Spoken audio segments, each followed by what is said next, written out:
Tak asi 14 dní testuju tady tohle malého Pentaxe a po těch 14 dnech jsem usoudil, že to bude můj dalekohled do přírody číslo 1. Jo.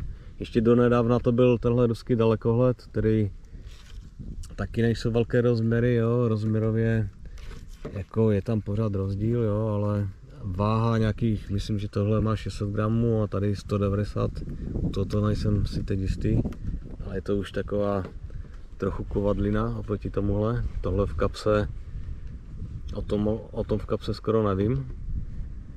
Jo, a ty pozorovací vlastnosti jsou, řekl bych, shodné, ještě trošičku lepší přiblížení, že?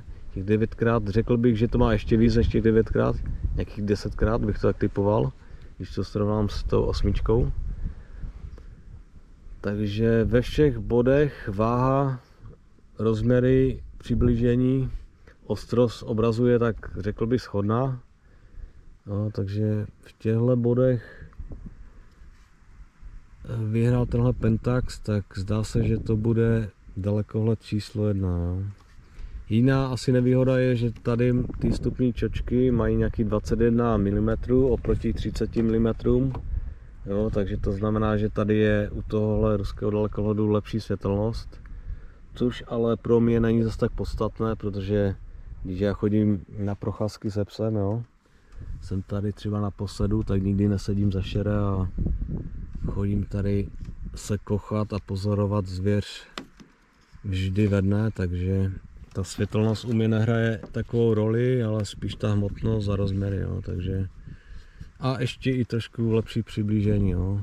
Nečekal jsem to u toho pecka, jo, myslel jsem, že to zorné pole bude nějaké uzoučké, že se s tím nepůjde dívat, nebo že těžce bude ta zvěř najít, jo, tím, že bude užší to zorné pole, ale řekl bych, že to zorné pole bude shodné nebo podobné s tou 8x30, jo. Tak to jsou zatím takové první poznatky, jestli tam ještě nějaká změna bude, tak bych natočil ještě nějaké porovnání jiné. Jinak tady je ta vstupní pupila, jo, tady to jsou ty bílé tečky o něco větší, takže trošičku se tohle u toho malinkého dalekohledu musí líp tak naštelovat k oku, jo, ale to je spíš taková otázka zvyku, jo. Není to zase, myslím, že to má nějak 2,3 mm, není to zase úplně málo, takže to je v klidu. Dobrý, no, to je zatím vše a zatím u dalšího videa zdar, zase někde z přírody, nebo když mě něco nadchne, tak o tom natočím. Dobrý, zatím zdar.